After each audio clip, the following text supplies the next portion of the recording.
Welcome to BFC Live, the daily video and podcast series of Business of Cannabis. BFC Live highlights the companies, brands, people, and trends driving the global cannabis sector. Learn more at businessofcannabis.ca.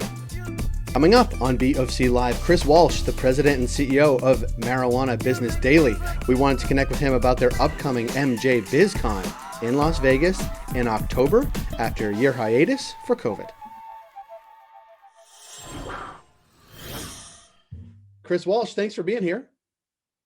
Thanks for having me. Excited to talk cannabis today. I like talking cannabis. I like wearing cannabis. I like inhaling. I like eating cannabis, all those things. But last time we sat down, it was not like this.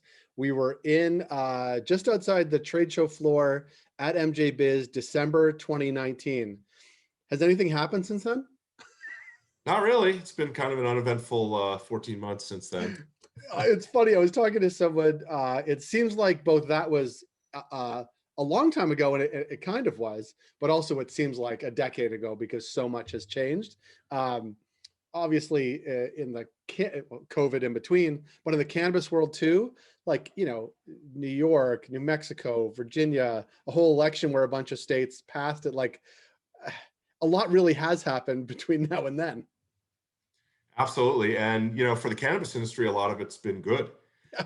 And in kind of a year where everything seemed to go off the rails in our, you know, people's personal lives and their emotions, I think we kind of had this bastion of strength with the cannabis industry that we could fall back on, and things have been looking promising. Turns out people like cannabis in normal times, and they really, really like cannabis when things are stressful or challenging, or they have more time at home. Absolutely. Yep. And we saw that borne out in all the numbers for sales. Yeah.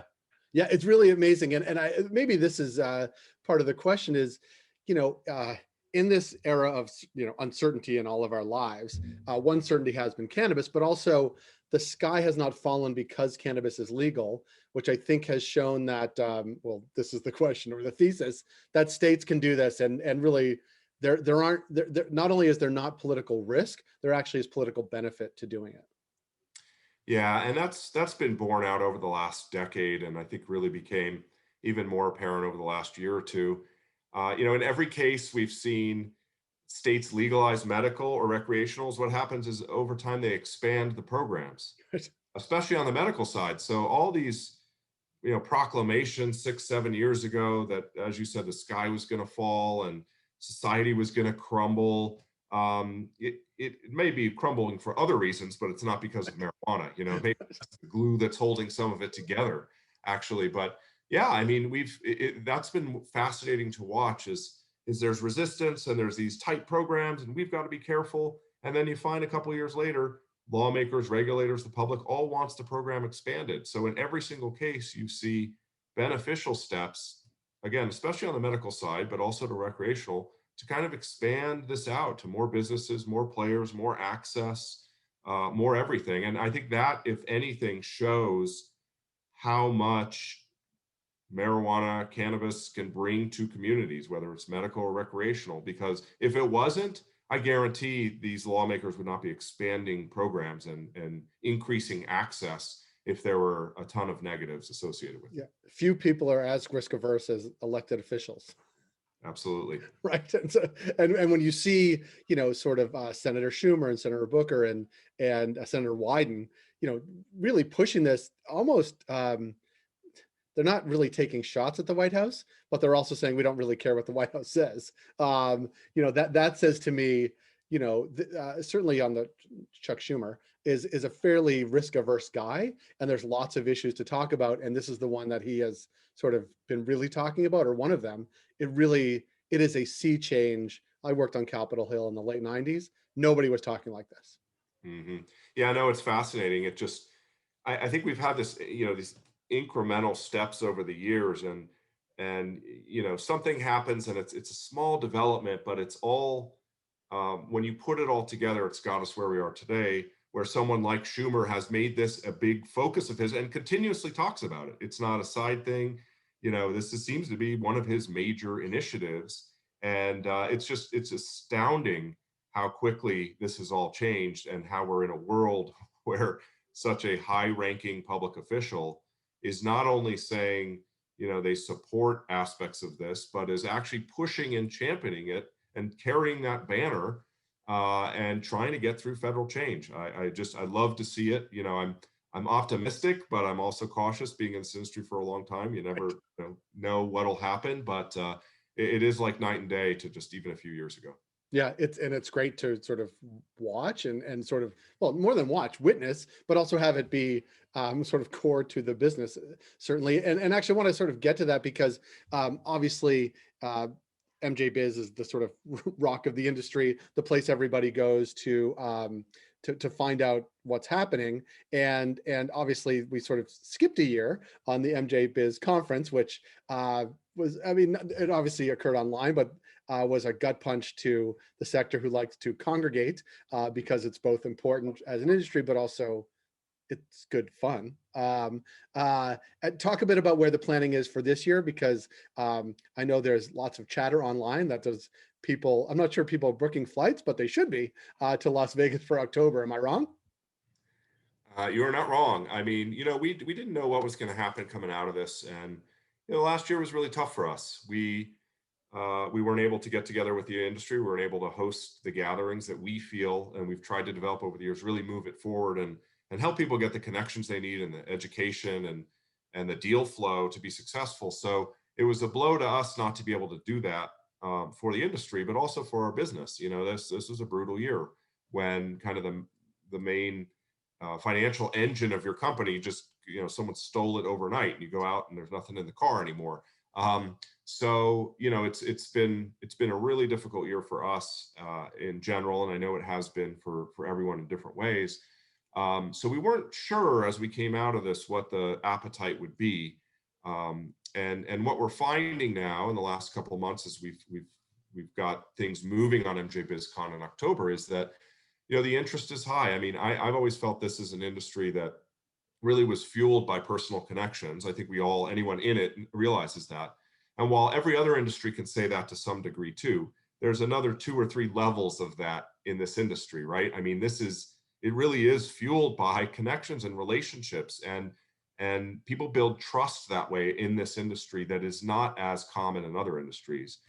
Getting to know someone, know what their intentions are, is a big part of doing deals in the industry and developing relationships. And so without the kind of in-person portion of that last year, I think we as an industry missed out on a lot of that. And so we're seeing huge traction on our show floor with the number of exhibitors, and everyone's eager to go. We're going to launch open registration soon, and everything we're hearing is positive. Now, I'm sure people are still feeling out the situation, so we'll see what things look like in October, but we're 100% confident we're going to be able to host this based on what we know now, and that it's going to be big, and that it's going to be buzzy, and that it's going to be the place where people gather again in the industry for a variety of reasons, and that we can kind of bring everyone together. And I think this year is going to be a milestone at MJBizCon for everyone. Just like, here we are, we all made it through the pandemic. We're together again. We can celebrate what we've done and look forward and plan for what's next. And it's going to take on added meaning after a year like we've all just experienced. Yeah, that, and there are very few sectors, if any, where between the December of 2019 and October of 2021, $3, $4, $5 billion markets have come online, right? It's going to be it's a different industry now than it was in 2019, notwithstanding COVID. There are new markets and they are big, and you're talking about the connections, and those personal connections are, I think, what allows companies with footprints in one state to make entry into others, because they have these personal connections, and because now many of them have track records, right? Track records of success, but sort of making those deeper connections, doing it geographically, and then sort of countrywide is it's critical, and it's critical right now. Yeah, and I think if you went back to 2019 MJBizCon and then blacked out for almost 2 years, right? Which a lot of us wish we could have. And then we gather again at the end of the year, and as we know things now, we can look back with more perspective and say, look at all that happened since we were able to gather, right? You got these new markets. You've got a vice president now who has previously come out saying she's all for decrim.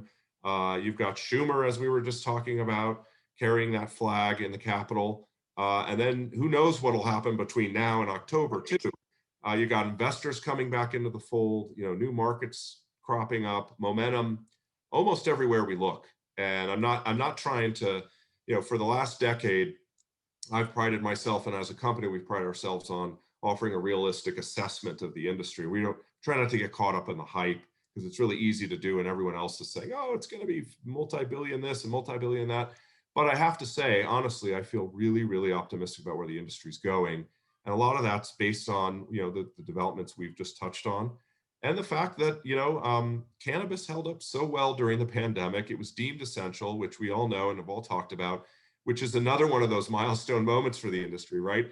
Almost every business had to shut down in the country, if not the world. But hey, marijuana can stay open in many states, marijuana stores, either medical or recreational. I mean, that's significant, right?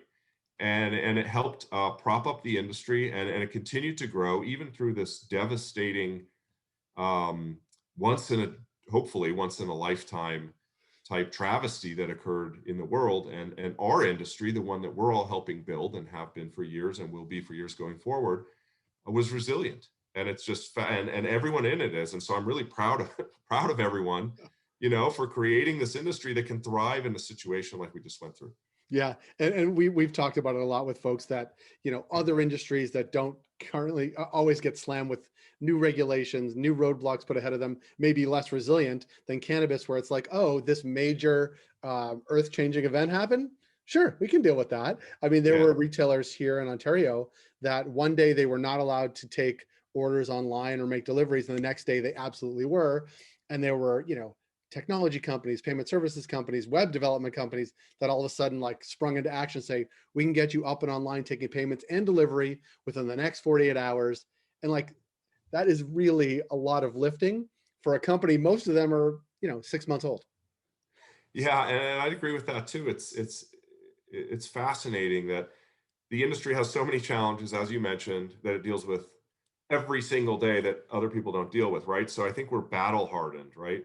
So when this giant storm came that we've never seen in our lifetimes, it was kind of like, all right, we're going to buckle down, put our heads down. We figured out many difficult situations before as an industry, and we're going to get through it. And that's exactly what happened. And I think the innovation, the quick thinking by businesses to adjust, these are things that are going to serve the industry and the people in it well down the road, because it's kind of a trial by fire thing for the industry, right? The industry's pretty new in the grand scheme of things anyway, and then it's hit with the worst imaginable situation, and it comes through with more or less flying colors relatively. Mm-hmm.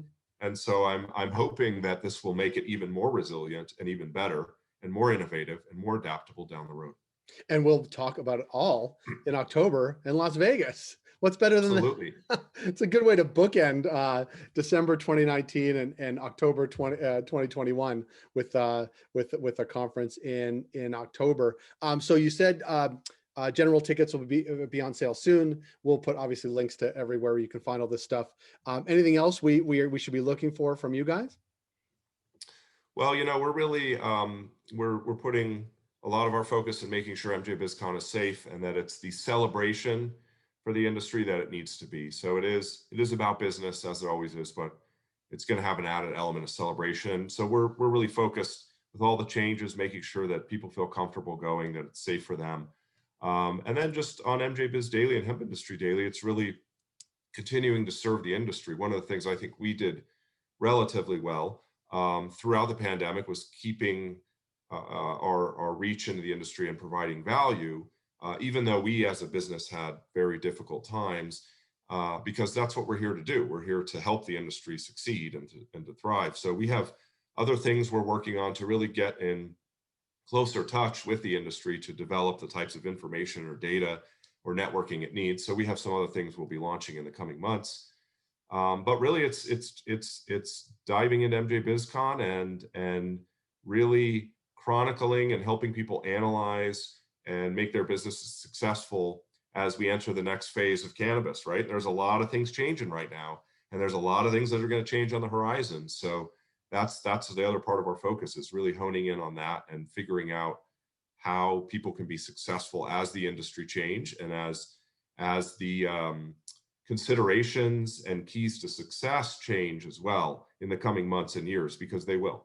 Yeah, it's funny. We're thinking about what's changed since, the last MJBizCon, but there's so much that could change between we're sitting here in April and October. We could be talking about, 400 different other things that'll be different and really different and foundationally different between now and then, which is why it's an exciting industry, which is why MJBiz plays this absolutely critical role, and which why I think folks will be headed to, will be getting their plans ready for October in Las Vegas. Yeah. And sorry, my printer all of a sudden is making a lot of noise and chattering for no. Now it's printing. Now it is. I don't know what's going on, but this is the fun of the work world we find ourselves in, right? At home in our spare bedroom, my computer just printed some random thing while I'm doing this podcast. Well, mine just finished printing grade 1 homework. So. Oh, there you go. So I should be just in time and ready for this. Not for you though, right? No, I'm through that. Well, okay. Somewhat through it. Chris, I really appreciate your time. Thanks so much. Kudos to getting through this, and we look forward to seeing you in Las Vegas in October. Absolutely. Thanks for having me on. I appreciate it. You got it. That was Chris Walsh, the president and CEO of Marijuana Business Daily. If you like this podcast, please rate it and review it wherever you heard it. Thank you for joining us on B of C Live today. We're able to do what we do thanks to our ongoing partners, including Cannabis at Work, Cannabis Benchmarks, Can Delta, Headset, Gallagher, and Torque & Mains.